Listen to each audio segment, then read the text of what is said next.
Hey everyone, this is DW's Darius, and today I want to give you a closer look at my Paratilapia Polleni cichlid, aka the Starry Night Cichlid, or the Black Diamond Cichlid.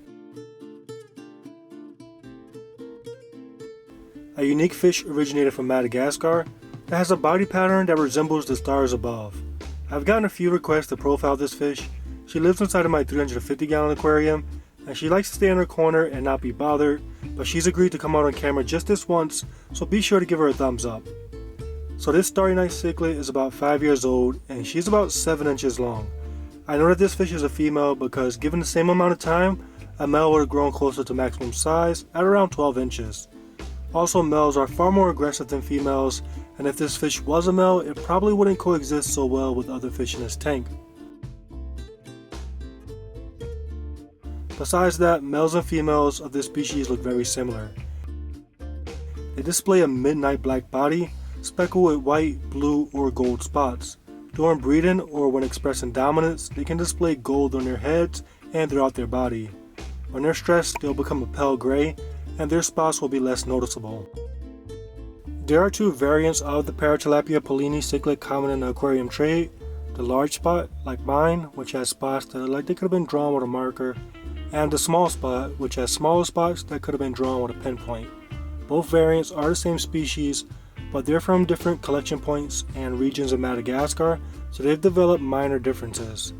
The unofficial ID that hobbyists tend to use is Paratilapia Polleni for the small spot and Paratilapia bleakeri for the large spot. Even though bleakeri just refers to a collection point in Madagascar, it's still an easy way to distinguish the two in the aquarium trade.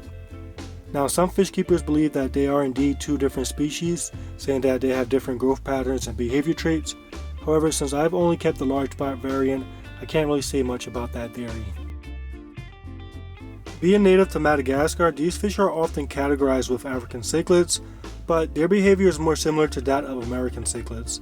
I find that their aggression level is parallel to my Central American Vieja cichlids, which I rate a 7 out of 10 on my aggression scale. They have a bulky, solid build similar to amphilophus species like red devils, and their breeding techniques is similar to New World cichlids, where males and females pair off and raise their offspring until they reach an independent size. Naturally, these fish are ambush predators who primarily target smaller fish. You can see how my female can almost disappear by backing into the shadows. I imagine that in the wild, their dark bodies make them basically invisible to unexpected fish.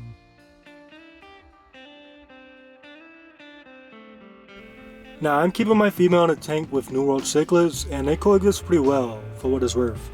Of course, Central and South American cichlids are aggressive, so fighting and conflict is unavoidable, but I find that the Starry Night Cichlid is equally matched with fish like Vieja, Festate, and Jaguar cichlids.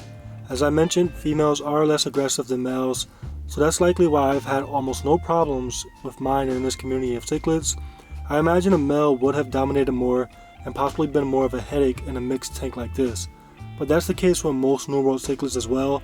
The males are usually jerks, which is why I aim for mostly females in my community tanks, and in this tank my only males are my Black Belt Cichlid and my Bifasciatus Cichlid. If you were looking to keep a Starry Night Cichlid with New World cichlids, I say that a female could live in as small of a tank as 125 gallons with other cichlids successfully, but a male in a community of cichlids would need more space, so probably an 8-foot tank like mine, but stocked with a lot more fish to distribute aggression. Many people keep these fish with African cichlids. I actually started mine off with Mbona cichlids, and they coexisted well together. The Starry Night Cichlid usually dominates, but once the Starry Night Cichlid is bigger than the others, it's usually not as aggressive towards them because it doesn't see them as much of a threat.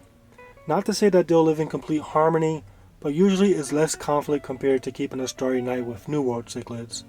I think the minimum tank size for a Starry Night Cichlid with African cichlids should be 125 gallon, but there are factors such as if you're keeping larger predator haps, you might want more space like a 180 gallon or larger, because it could see the predator haps as a threat.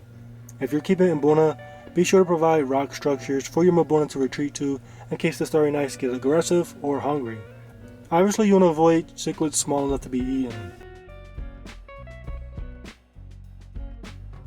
If you are interested in just keeping a pair or a solo male, I think a 90 gallon is a good size for an adult or a mated pair. To find a mated pair, the best way is to buy a small colony of 5 or more individuals, and as they grow they should pair off. They are extremely aggressive towards each other though, so I would create a ton of hiding places and fill the tank with plants and rocks and driftwood, all in the effort to break the line of sight, and I will also use ditherfish to take some of the attention off each other until they're old enough to start pairing off.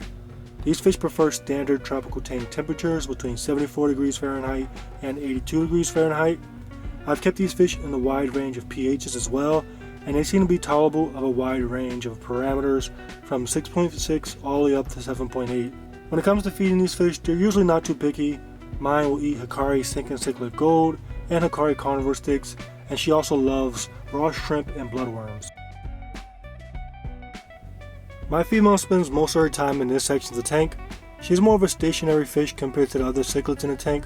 No doubt this is her comfort spot because of the shadows that she can lurk in, and because it's an easy territory to defend. It's also close to the side of the tank where I feed, so this makes this area prime real estate. Many people recommend that I try to find a mate for her and breed her, which would be a cool experience, but I currently just don't have the space for a dedicated tank. Overall, the best way to describe this fish is absolute eye candy. This is a fish that you would expect to find in the depths of the ocean because of that unique body pattern. I definitely enjoyed my experience with my individual. Anyways, I hope this video was helpful. If it was, leave a like and subscribe to the channel. Thanks for watching, and I'll catch you on the next one.